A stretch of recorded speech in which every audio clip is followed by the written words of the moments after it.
Hello friends, તમારું સ્વાગત છે મારા કિચનમાં. આજે આપણે બનાવીશું એકદમ રેસ્ટોરન્ટ સ્ટાઇલ પંજાબી શાકને ભૂલાવે એવું શિમલા મરચાંનું શાક. ખૂબ જ ટેસ્ટી શાક બનીને તૈયાર થાય છે અને ખાવામાં નાનાથી લઈ મોટા સુધી બધાને ખૂબ જ પસંદ આવે છે. તો આપણે અહીંયા બે મોટા સાઈઝના શિમલા મરચાં લીધા હતા, એને આપણે આ રીતના મોટા ટુકડામાં કટ કરી લીધા છે. અને અહીંયા આપણે મસાલો ગ્રેવીનો તૈયાર કરવા માટે આદુ નાના ટુકડામાં, 7 થી 8 લસણની કળી, 10 થી 12 નાની સાઈઝની ડુંગળી, આ રીતના શિમલા મરચાંના જે કટિંગ કરી અને એક્સ્ટ્રા ભાગ હોય એ પણ લઈ લીધું છે. 2 મુઠ્ઠી જેવા શેકેલા શિંગદાણા લીધા છે. 3 મીડિયમ સાઈઝના દેશી ટમેટા લીધા છે. આનાથી શાકમાં ખટાશ છે તે સારી આવશે. અને અહીંયા કોથમીરની આપણે કૂણી દાંડી લીધી છે. 7 થી 8 લીલા મરચાં લીધા છે અને આપણે 1 મુઠ્ઠી જેટલા મીઠા લીમડીના પાન લીધા છે. આ બધાનો આપણે મસાલો તૈયાર કરી લઈશું. તો અહીંયા મિક્સર જારમાં આપણે પેલા લીલા મરચાં એડ કરી દઈશું. અને અહીંયા જે શિમલા મરચાંનો એક્સ્ટ્રા ભાગ વધ્યો છે એ, અને 7 થી 8 લસણની કળી, 2 ઇંચનો આદુનો ટુકડો લઈ નાના ટુકડા કરેલા, અને અહીંયા 2 મુઠ્ઠી જેટલા મીઠી લીમડીના પાન ધોઈને લીધા છે. અને આપણે કોથમીર, જે દેશી કોથમીર આવે છે એની દાંડી અહીંયા લીધેલી છે. સારી રીતના પીસી લેશું અને બાકીની બીજી બધી દાંડી નાખી સારી રીતના એક પેસ્ટ બનાવી લેશું.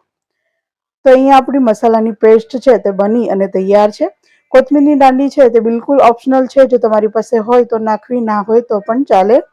અને અહીંયા આપણે 10 થી 12 નાની સાઈઝની ડુંગળી લીધેલી છે, એને પણ આપણે પ્યુરી બનાવી લઈશું. ડુંગળીની પ્યુરી થઈ ગઈ છે. હવે આપણે 3 મીડિયમ સાઈઝના ટમેટા છે એને કટ કરી ડુંગળી સાથે જ લઈ લેશું અને એને પણ આપણે પ્યુરીના ફોર્મમાં બનાવી લઈશું. તો ડુંગળી ટમેટાની પ્યુરી છે તે તૈયાર થઈ ગઈ છે. તો આ રીતના આપણે તેને મસાલા સાથે એડ કરી દઈશું. અને હવે આપણે 2 મુઠ્ઠી જેવા શિંગદાણા લીધા હતા, શેકીને લઈ લીધા છે. એને પણ આપણે પ્યુરીના ફોર્મમાં બનાવી લઈશું. પહેલાં થોડું અધકચરું આપણે ક્રશ કરી, પછી જરૂર પ્રમાણે પાણી એડ કરી અને પ્યુરીના ફોર્મમાં આપણે શિંગદાણાને પણ ક્રશ કરી લઈશું. અહીંયા 1 ચમચી જેવું તેલ એડ કરી ગેસ ઉપર કઢાઈ મૂકેલ છે, તેમાં 1 ચમચી જેવું તેલ એડ કરી દઈશું. અને શિમલા મરચાંને આપણે 1 થી 2 મિનિટ માટે સોતે કરી લઈશું, જેથી મરચાં છે તે સારી રીતના કૂક થઈ જાય અને સોફ્ટ થઈ જાય. તો આ રીતના આપણે એને વધારે કૂક નથી કરવાના, 1 થી 2 મિનિટ માટે સતત મિક્સ કરી અને કૂક કરી લેવાના છે. હવે આપણે શાકનો વઘાર કરવા માટે ગેસ ઉપર એક કઢાઈ મૂકેલ છે, એમાં આપણે 4 થી 5 ચમચી જેવું તેલ એડ કર્યું છે. તેલ ગરમ થાય એટલે જીરું એડ કરવાનું છે. જીરું સારી રીતના સતળાય એટલે આપણે લીલો જે મસાલો બનાવીને રાખ્યો એ, અને ડુંગળી ટમેટાની પ્યુરી બનાવીને રાખી એ બધું જ એકસાથે એડ કરી દેવાનું છે. અને મસાલાને આપણે પ્રોપર કૂક કરી લેવાનો છે. તો અહીંયા આપણે મીડિયમ ફ્લેમ ઉપર મસાલાને 5 થી 6 મિનિટ માટે આપણે કૂક કરી લેશું. આ રીતના સતત મિક્સ કરી અને મસાલાને સારી રીતના આપણે કૂક કરી લેવાનો છે. મસાલાનો કલર ચેન્જ થાય ત્યાં સુધી આપણે એને કૂક કરવાનો છે.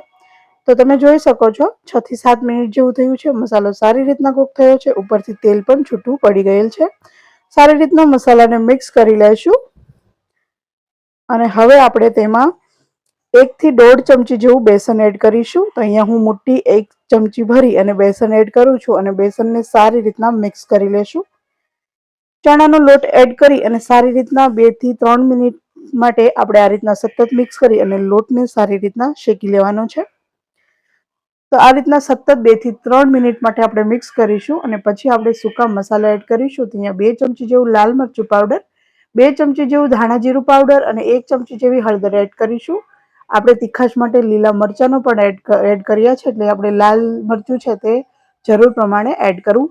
અને આપણે 1 થી 1.5 ચમચી જેવો ગરમ મસાલો એડ કરીશું. સારી રીતના શાકને આ રીતના આપણે મસાલાને મિક્સ કરી લેશું.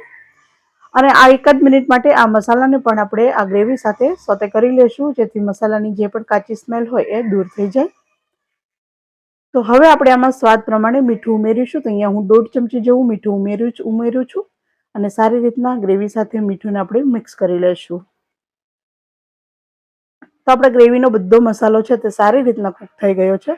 હવે આપણે જે શિંગદાણાની પ્યુરી બનાવીને રાખી છે એ એડ કરી દઈશું.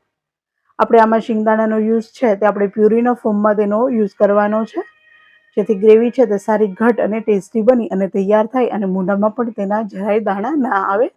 એ રીતના આપણે એકદમ ફાઇન પેસ્ટ, જે રીતના શિંગદાણાની ચટણી બનાવીએ છીએ એ રીતના ફાઇન પેસ્ટમાં આપણે એને પીસી લેવાનું છે. અને પછી આપણે એને ગ્રેવીમાં યુઝ કરવાનો છે.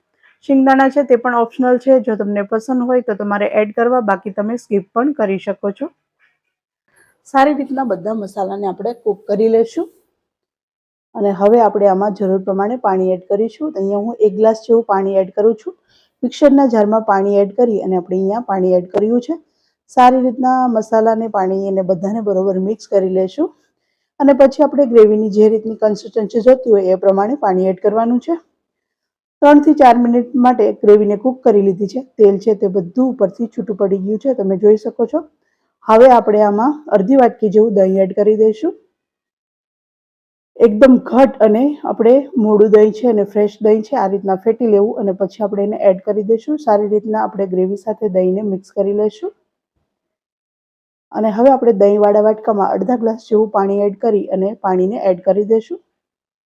તમારી ગ્રેવીની જે રીતના કન્સિસ્ટન્સી જોતી હોય એ રીતના તમારે પાણી એડ કરવાનું છે. સારી રીતના મિક્સ કરી લેશું અને આપણે દહીં કૂક થાય ત્યાં સુધી ગ્રેવીને કૂક કરી લેશું. તો અંદાજે 2 થી 3 મિનિટ માટે આપણે ગ્રેવીને કૂક કરીશું, જેથી દહીંની કાચી સ્મેલ છે તે બધી દૂર થઈ જાય અને દહીં છે તે સારી રીતના કૂક થઈ જાય. તો આ રીતના આપણે આ સ્ટેજ ઉપર ટેસ્ટ કરી લેવું. જો કંઈ પણ મસાલો ઓછો લાગતો હોય તો આપણે અત્યારે ઉમેરી શકાય છે. તો ઢાંકી અને 2 થી 3 મિનિટ માટે આપણે ગ્રેવીને કૂક કરી લીધી છે. તમે જોઈ શકો છો ઉપરથી તેલ છે તે છૂટું પડી ગયું છે અને ગ્રેવી છે તે સારી રીતના કૂક થઈ ગઈ છે.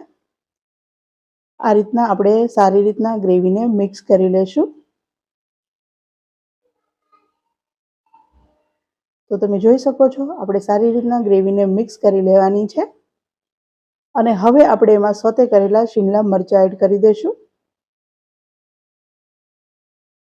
તમે આ સેમ જ ગ્રેવીમાં આ જગ્યાએ પનીર એડ કરી શકો છો, આખી ડુંગળી એડ કરી શકો છો, કાજુ ડુંગળી એડ કરી શકો છો, કાજુ ગાંઠિયા એડ કરી શકો છો. કોઈ પણ પંજાબી શાક તમે આ ગ્રેવીમાં બનાવી શકો છો.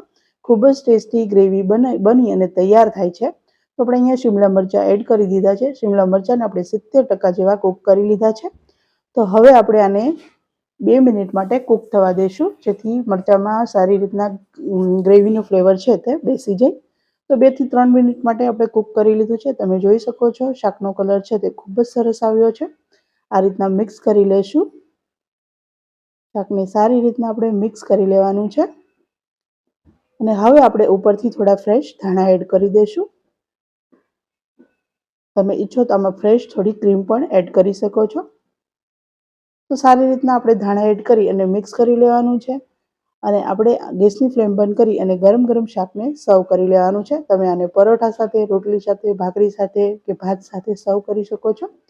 ખૂબ જ ટેસ્ટી લાગે છે અને ખાવામાં ખૂબ જ મજા આવે છે. અને ઘરમાં કોઈ ગેસ્ટ આવે તો પણ આ રીતના તમે આ શાક બનાવી શકો છો. પંજાબી શાકને ટક્કર મારે એવું શાક બની અને તૈયાર થાય છે. એકવાર આ રીતના શિમલા મરચાંનું શાક જરૂર બનાવજો અને મને કોમેન્ટ કરજો તમને મારી આજની આ રેસીપી છે તે કેવી લાગી.